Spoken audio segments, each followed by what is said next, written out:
नमस्कार दोस्तों, India binocular shop में आपका स्वागत है एक और क्वेश्चन एंड आंसर सेशंस में। स्टडी में स्टार्ट करते हैं। मिस्टर प्रांजल उप्रेती का क्वेश्चन है कि सर मेरे पास 72 mm रिफ्लेक्टर है, उसमें क्या मैं फैन अटैच करूं? अब आप ये सोच के हैरान हो रहे होंगे कि फैन की जरूरत क्या है। देखिए, जब आप टेलीस्कोप निकालते हैं अपने क्लोजेट से, अलमारी से या अपने कमरे से ऊपर छत पे लेके जाते हैं या बालकोनी में, तो बाहर का टेम्परेचर अलग होता है। टेलीस्कोप का अंदर ट्यूब में कुछ एयर करंट्स होती है, उसका टेम्परेचर अलग होता है। तो उसको समान बनाने के लिए, एक एम्बिएंट टेम्परेचर तक रीच करने के लिए, या तो आप टेलीस्कोप को थोड़ी देर बाद यूज करें। जितना बड़ा टेलीस्कोप ट्यूब होगी उतना देर, कम से कम 1 घंटा के बाद आप यूज करें, उसको एक्लेमेटाइज होने दें, उसका जो टेम्परेचर है अंदर ट्यूब में और बाहर। तो क्योंकि जो ऑप्टिक्स है वहां पे थोड़ा ड्यू भी रहता है और एयर करंट्स भी जो है वो अंदर की हो सकता है थोड़ी ठंडी हो और बाहर थोड़ा वार्म हो, तो उनको इकट्ठा होने, एक जैसा होने दीजिए। उसके बाद जहां तक फैन की बात है, आप पीछे फैन, आजकल यूएसबी वाले फैन आ गए हैं, पीछे ब्लो कर सकते हैं हवा, ताकि जो ट्यूब के अंदर हवा जो है वो उस एक तो ड्यू हटाएगी और दूसरा ये कि जो टेम्परेचर है वो सामान्य जल्दी होगा। नहीं तो आप उसे आइडल अवे करके रख दीजिए और कुछ टाइम तक उसको कूल होने दे या नॉर्मल होने दे टेम्परेचर। नेक्स्ट क्वेश्चन पे चलते हैं। संदीप जी महार जी का क्वेश्चन है कि सर हिमालयस में 80 किलोमीटर देखने के लिए मैं क्या चीज लूं? बाइनोकुलर लूं, मोनोकुलर लूं, टेलीस्कोप लूं? Please guide. देखिए, अगर आपको हिमालयस में आपका घर है और 80 किलोमीटर तक आपको व्यू आता है, कभी कभी जब हेजी नहीं है, बाइनोकुलर जो है आपको एरिया ज्यादा दिखाएगा। जैसे मेरे पास ये बाइनोकुलर है तो ये एरिया ज्यादा दिखाएगा। हैंड होल्डेबल भी है, इतने साइज का, ये 50 mm है, 10x50 प्लस्टॉन का। तो आप एरिया ज्यादा देखेंगे लेकिन पास से नहीं देख पाएंगे। अगर आपको पास से देखना है तो आपको स्पॉटिंग स्कोप या टेलीस्कोप लेना पड़ेगा।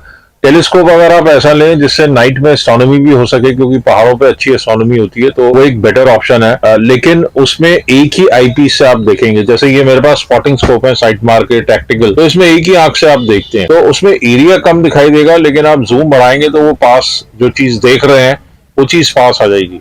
तो आपको देखना है कि आपने क्या लेना है, और फिर ऑफ कोर्स आप जितना ज्यादा बजट रखेंगे उतना बेटर प्रोडक्ट या ब्रांड आपको मिलेगा। आगे चलें तो मैग्निफिशेंटो जी का क्वेश्चन है कि sir I just bought telescope Pollux वाला, इन्होंने 76 mm लिया है, लेकिन वो कह रहे हैं उसमें इरेक्टिंग आईपीस क्या है, मुझे पता नहीं।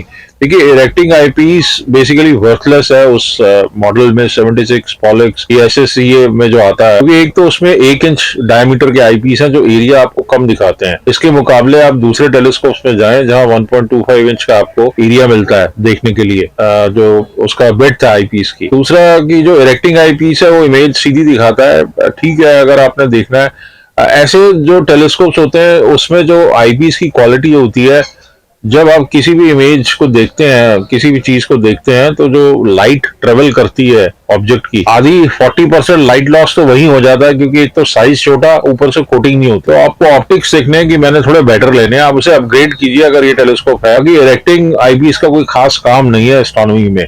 डे टाइम में जरूर अगर आपने सीनरीज देखनी है, थोड़ा बहुत वो काम करेगा, और कितना इफेक्टिव है उसके ऊपर काफी डाउट है। यश त्रिवेदी जी पूछते हैं कि सर बर्ड वॉचिंग के लिए क्या अच्छा है? यश त्रिवेदी जी, आप बाइनोकुलर से स्टार्ट कीजिए।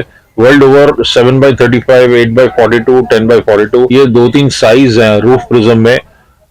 ये पास की चीजें भी फोकस करते हैं रूफ प्रिज्म, लेकिन अगर आपको एक जनरल बाइनोकुलर लेना है तो 750 या 10x50 पे पोरो पे आप जा सकते हैं।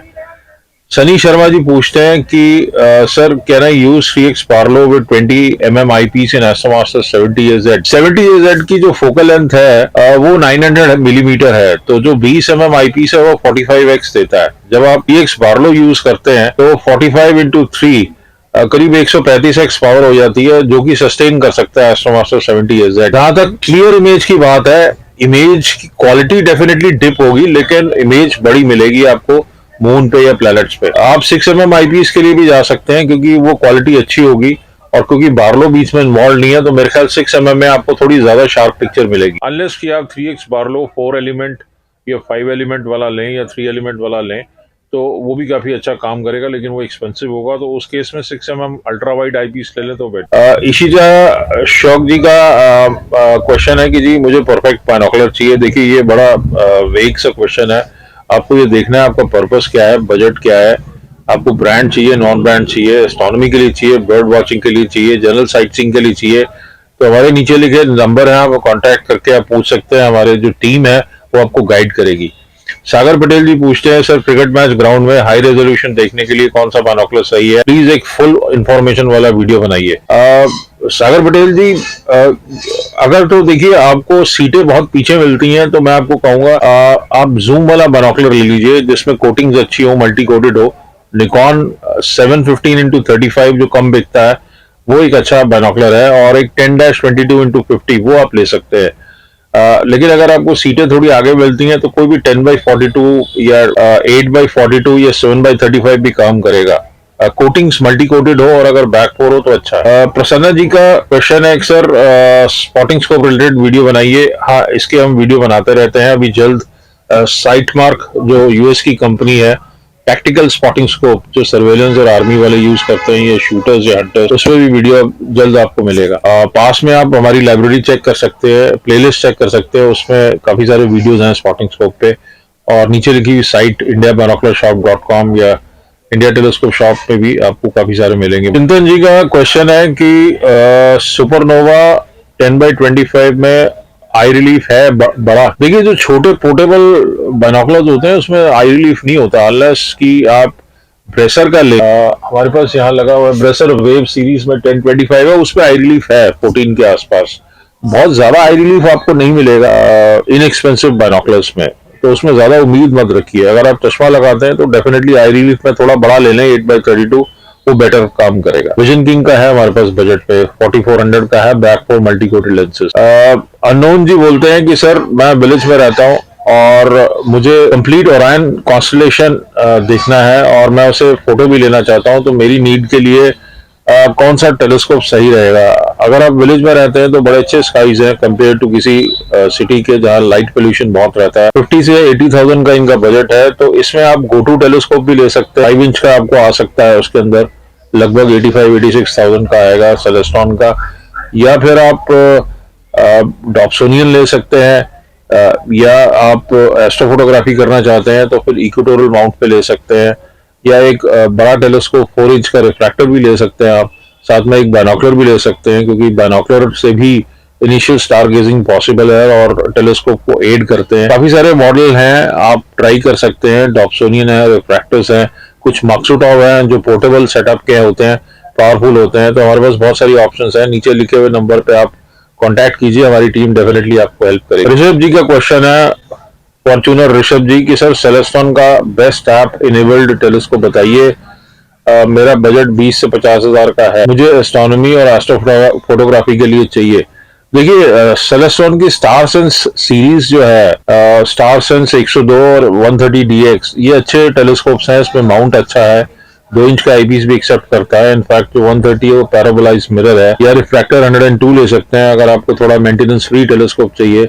स्टार सेंस ऐप भी उसके अंदर है, लेकिन वो विलेजेस में, फॉरेस्ट में काम करेगी जहां लाइट पोल्यूशन कम होता है। सिटीज में वो काम नहीं करती है, उसमें फिर आपको गूगल स्काई मैप यूज करना पड़ेगा। तो ये सेलेस्टॉन के टेलीस्कोप्स हैं। इसके अलावा बहुत सारी एप्स है जो आप किसी भी टेलीस्कोप के साथ यूज कर सकते हैं। हमारे नीचे लिखे हुए नंबर पे आप कांटेक्ट कीजिए, टीम आपको पूरा गाइड करेगी कि कैसे कौन सा टेलीस्कोप आपके बजट में और पर्पज को सूट करेगा। आजम अहमद जी लिखते हैं कि सर ब्रेसर और एक्सप्लोर साइंटिफिक कंपनी एक ही है या अलग है। आजम जी, मैंने पास में बताया कि Bresser, Explore Scientific, Max Vision, National Geographic, Vixen, ये आप मान के चलें कि एक ही कंपनी है। इनफैक्ट ब्रेसर जो है उनका यूएस ब्रांड जो है वो एक्सप्लोर साइंटिफिक है, जो उन्होंने रजिस्टर कराया हुआ वहां पे। और बुशनेल को, ओरायन को, कईयों, और इवन सेलेस्टॉन को कुछ बाइनोकुलर्स बना के देते हैं। टेलीस्कोप्स भी बनाते हैं नेशनल ज्योग्राफी और विक्सन के लिए। मैक्स विजन उनका अपना चाइना का ब्रांड है, तो वहां पे देते हैं वो सप्लाई। और काफी बड़ी कंपनी है और काफी कंपनीज को बना के देते हैं ये टेलीस्कोप और बाइनोकुलर। संदीप राणे जी पूछते हैं, सर जी निकॉन की दूरबीन महंगे फ्लिपकार्ट पर सस्ते, अमेजोन पे महंगे, फ्लिपकार्ट पर सस्ते, इसका कारण बताइए। देखिए, कई बार जो बड़ी साइट्स हैं ये सस्ते में निकालती हैं, स्कीम्स में निकालती हैं, तो उसमें कुछ जेन्युइन भी होती हैं, लेकिन कई बार रिटर्न आइटम्स भी होती हैं। कुछ सेलर सस्ते में बेचते हैं, तो बहुत बार रिटर्न होके आई जिसमें स्क्रैचेस हैं, या कुछ है, या कोई चीज मिसिंग है, या कुछ है, या पुरानी लगती है, या डब्बे खराब हैं, तो उन चीजों को सस्ते में बेचा जाता है। तो आपको ये थोड़ा सा देखना है कि आपको न्यू ब्रांड चाहिए तो थोड़ा सा प्राइस आपको प्रीमियम पे करना पड़ेगा, जो उसकी कॉस्ट है, क्योंकि निकॉन पे हम भी डील करते हैं, उसमें मार्जिन कम रहते हैं। तो जो जेन्युइन सेलर से आप लेंगे, फ्रेश पीस लेंगे, तो वो सस्ते में तो नहीं आपके पास आएगा। हाँ, कभी जेन्युइन डील आती है फेस्टिवल्स में, उस पर आप थोड़ा ध्यान रखिएगा। एस्ट्रो बॉयज भी पूछते हैं, सर एक्सप्लोर साइंटिफिक 127 क्या 5x बार्लो इस पे लगेगा? 5x बार्लो जो है वो किसी भी आईपीएस की जो पावर है 5 टाइम्स बना देता है, लेकिन टेलीस्कोप की अगर कैपेबिलिटी नहीं है उतनी पावर झेलने की, जो कि मैंने आपको बताई कि जो अपर्चर है 2 टाइम्स आप मान के चलिए। और आईपीस की अपनी क्वालिटी कौन सी है, क्योंकि 5x बार्लो अपने आप में आपको इमेज नहीं दिखाएगा, तो जिस आईपीस पे आपने यूज करना है वो अगर 32 mm है या 25 mm है तो वहां तो वो काम करेगा, लेकिन अगर वो 6 mm है या 8 mm है तो उस पर वो काम नहीं करेगा। प्लस आपको टेलीस्कोप का अपर्चर देखना है, 127 जैसे है उस पर डेफिनेटली काम करेगा, लेकिन 25 mm या 20 mm एंड अबव आईपीस है उन पे काम करेगा। और आपको ये देखना है कि मैग्निफिकेशन जो वर्कआउट हो रही है वो ज्यादा तो नहीं है तो टेलीस्कोप हैंडल लगा सके, तो ये आपको चीजें थोड़ी देखनी है। टाइम टू टाइम हमने बताया कैसे मैग्निफिकेशन कैलकुलेट होती है। प्रो 555 गेमिंग जो पूछ रहे हैं कि आपकी शॉप का है, हमारी शॉप इंदिरापुरम गाजियाबाद में है, जस्ट ईस्ट दिल्ली को बॉर्डर करती है, वैशाली के पास। आप गूगल करेंगे तो उसमें आपको पूरा मैप आ जाएगा, आप वहाँ आ सकते हैं, नहीं तो फोन भी कर सकते हैं, नीचे लोकेशन पूछ सकते हैं। वैसे हम ऑल इंडिया शिप करते हैं, अगर आपको दूर लगता है तो विद इन एनसीआर भी हम पोर्टल से शिप करते हैं, जो सेम डे सामान जाता है। ईशान वाईटी जी पूछ रहे हैं, सर केसर 120,000 का test please. Ishan ji definitely देखिए बहुत सारे इंस्ट्रूमेंट्स और इक्विपमेंट्स हैं, लेकिन बहुत से बायर्स जो हैं वो कई बार फोटो शेयर करते हैं। बाकी आप stellvision.com पे चेक कर सकते हैं किसी भी टेलीस्कोप की परफॉर्मेंस, चाहे वो सेलेस्टॉन हो, केसन हो, कोई भी ब्रांड हो, वहां आपको फेयरली सिमुलेटेड इमेज मिल जाती है जब आप टेलीस्कोप के स्पेसिफिकेशंस डालते हैं। टेलीविजन पे पास में वीडियो बनाए हैं हमने कैसे यूज करना है। ओजस 26 जी पूछते हैं, sir I am still confuse, कौन सा अच्छा बाइनोकुलर मतलब मैग्निफिकेशन 25x to 100x? देखिए बाइनोकुलर्स में इतनी मैग्निफिकेशन आती नहीं है, अगर आप मैग्निफिकेशन के पीछे जा रहे हैं तो वो हैंड होल्डेबल नहीं होगी, एरिया कम रहेगा बाइनोकुलर में। अगर आप जूम वाला लेते हैं तो जितना आप पावर बढ़ाएंगे उतनी इमेज की क्वालिटी डिप होगी, उतना वो इमेज झिलेगी, हैंड होल्डेबल नहीं रहेगी, आपको स्टैंड यूज करना पड़ेगा। तो आपको ये प्रिपेयर करना है, साधारण बाइनोकुलर जो साधारण पावर हो 7x 8x 10x वहां से स्टार्ट कीजिए डिपेंडिंग अपॉन योर यूजेज, और उसके बाद आप एक स्पॉटिंग स्कोप लीजिए। तो आपको जब बहुत ज्यादा पास से चीज देखनी हो तो बाइनोकुलर से ढूंढ के आप स्पॉटिंग स्कोप से वो चीज पास ला सकते हैं। वांजा जी पूछते हैं, sir please suggest binocular for birding with good, as a teacher I want to use for students with in school and village. 2000 से 4000। मिलिंद जी 2000 से 4000 में सेलेस्टॉन सबसे सस्ते बाइनोकुलर जो है वो 4500 या 4800 के आसपास आएंगे, 10x50 टाइप। इसके अलावा आप विजन किंग का ले सकते हैं, जो 8x40 है वो 3600 का है, फुली कोटेड लेंसेज हैं और अच्छी बिल्ड क्वालिटी है, वहां से आप स्टार्ट कर सकते हैं 8x40। या फिर विजन किंग का ये रूफ में आता है 8x32, लेकिन 8x42 थोड़ा बड़ा है तो ज्यादा वाइडर फील्ड ऑफ व्यू देगा, तो इमीडिएटली तो मेरे दिमाग में वही आता है। या फिर सुपरनोवा 10x42 3300 का है, रूफ में, वो भी आप देख सकते हैं। वहां लेकर जी पूछ रहे हैं, इनके काफी सारे क्वेश्चन है। स्कोप पे मोबाइल कैसे होल्ड करना है, उसके अडेप्टर आते हैं, क्लैंप आते हैं, केसन का भी आता है जो 700 रुपीज का है। मोबाइल से टेलीस्कोप को कैसे गाइड करना है, ये आपका अच्छा क्वेश्चन है, डिपेंड करेगा। नॉर्मली लोग हैंड में मोबाइल होल्ड करके और उसमें ऐप ऑन करके, ऐप में डायरेक्शन कीज आती हैं, तो टेलीस्कोप उसी तरफ वो मोड़ते हैं जहां जहां वो डायरेक्शन कीज बताती रहती हैं कि सैटर्न है, जुपिटर है, एंड्रोमीडा है, जो भी ऑब्जेक्ट है। दूसरा ऑप्शन ये है कि आप उस मोबाइल को टेलीस्कोप पे माउंट कर दें, अगर किसी तरह, चाहे क्लैंप से या किसी और तरीके से, तो उस पे जैसे जैसे मैप आपको डायरेक्शन देगा आप टेलीस्कोप उसी डायरेक्शन में घुमा सकते हैं, तो ये एक तरीका है। तो इनके पास केसन का 120,000 भी है, इन्होंने 25 mm और 6 mm यूज किया है 3x पार्लो के साथ। कह रहे हैं कि वीनस और मार्स में एटमॉस्फेयर नहीं दिखता, एनी आइडिया सर? देखिए वीनस इस वक्त सेट हो रहा है, कुछ देर तक 1 घंटे की विंडो है आपको शाम को देखने के लिए, 6 से 7 7:30 तक। तो वीनस बहुत छोटा है, मार्स बहुत छोटा है, वो सैटर्न और जुपिटर जितने बड़े नहीं है कि वो आपको डिटेल दिखाएंगे। हाँ, जो वीनस है वो आपको क्रेसेंट मून की तरह दिखता है, डिटेल तो नहीं दिखाता लेकिन आधा चांद की तरह नजर आता है। मार्स बहुत ही छोटा है तो वो थोड़ा ऑरेंज छोटी सी बॉल की तरह नजर आता है, उसमें हम कुछ नहीं कर सकते। जो आप इमेजेस देखते हैं बड़ी बड़ी, वो प्रोसेस्ड इमेजेस, स्टैक्ड इमेजेस होती हैं, प्रोफेशनली खींची हुई, और उनको enlarge किया हुआ होता है, enhance किया होता है। वैसी इमेज छोटे टेलीस्कोप से आपको नहीं मिलेगी, इनफैक्ट किसी भी टेलीस्कोप से नहीं मिलेगी, क्योंकि वो प्रोसेस्ड और स्टैक्ड इमेजेस। सिड ओजुल जी पूछ रहे हैं, सर बिगनर के लिए क्या डॉप्सनियन टेलीस्कोप सही होते हैं? हाँ जी बिल्कुल, केसन के 135, 160 और इनफैक्ट छोटा टेबल टॉप भी आता है जो बहुत पोर्टेबल है और अच्छे आई पीस है, 102 640, वो आप ले सकते हैं। दीपक जी पूछते हैं, सर मुझे 10 से 15,000 में स्पॉटिंग स्कोप चाहिए फोटोग्राफी बर्ड करने के लिए, कौन सा लूं? देखिए इसमें दो तरीके हैं, या तो उस पर मोबाइल फोन लगा के आप फोटोग्राफी कीजिए, कोई भी बैक फोर या मल्टी कोडेड ले सकते हैं। हमारे पास 60, 65 mm, 80 mm, 70 mm, इस तरह से बहुत सारे हैं। आप नीचे लिखे हुए नंबर पर कांटेक्ट कीजिए, हम आपको गाइड करेंगे।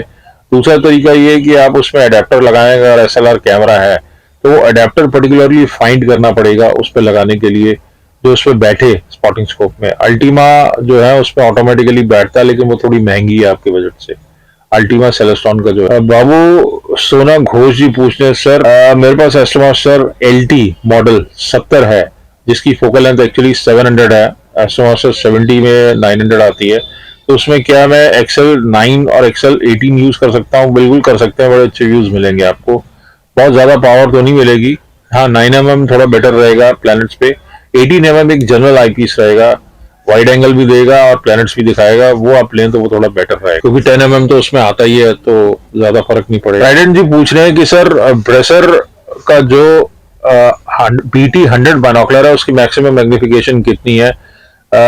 उसमें जो आईपीस साथ में आए हुए हैं वो मेरे ख्याल 25x के आसपास पावर देते हैं। आप अलग से आईपीस ले सकते हैं टेलीस्कोप के सामान्य पावर के। जहां तक पावर की बात है, उसकी फोकल लेंथ 550 मिलीमीटर है, तो आप 110x तक जा सकते हैं अगर 4 या 5 mm आईपीस लें। मिथुन मिश्रा जी पूछते हैं, सर मुझे बेस्ट जूमिंग मोनोकुलर चाहिए। देखिए इसमें हमारे पास कुछ हैं 5,000 की रेंज में, 10-13-50 या 4,500 का। नीचे लिखे हुए नंबर पे, क्योंकि आपने बजट नहीं बताया, नीचे लिखे हुए नंबर पे आप कांटेक्ट कीजिए, या फिर आप बड़े स्पॉटिंग स्कोप भी ले सकते हैं। जूम जितना बढ़ाएंगे आपको एक स्टडी प्लेटफॉर्म चाहिए होगा, तो ट्राइपॉड यूज करना पड़ेगा। क्वेश्चन और लेता चलो, मेरे से पूछा था कि सर बाइनोकुलर कैसे क्लीन करना है।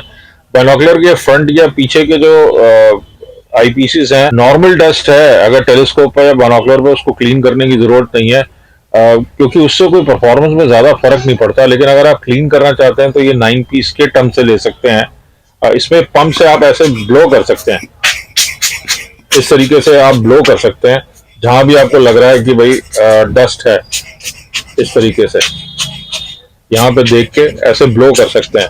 और अगर ब्लो नहीं हो रही तो आप ये ब्रश से भी साफ कर सकते हैं जहाँ साइड साइड में डस्ट रह गई लगी हुई। नहीं तो आप ये सोल्यूशन आता है स्पेशली लेंस क्लीनर किट, किसी कैमरा का या बाइनोकुलर का या टेलीस्कोप का आप ले सकते हैं, यहाँ लगा के, तो उसके बाद आप इसको माइक्रोफाइबर क्लॉथ से 1 वे आप वाइप कर सकते हैं। लेकिन एक चीज का आप ध्यान रखिए, कोटिंग बहुत सेंसिटिव होती है, तो वो डैमेज होने के चांस रहते हैं जब आप उसको रब करते हैं, तो अवॉइड कीजिए। उसको अगर आप ब्लो कर सकते हैं तो नथिंग लाइक इट, ये तो हल्की फुल्की डस्ट से कोई फर्क नहीं पड़ता। तो आई होप आपको ये वीडियो यूजफुल लगा, और अगर आपका फर्दर क्वेश्चन है आप हमसे टच में रहिए, हम जवाब देंगे।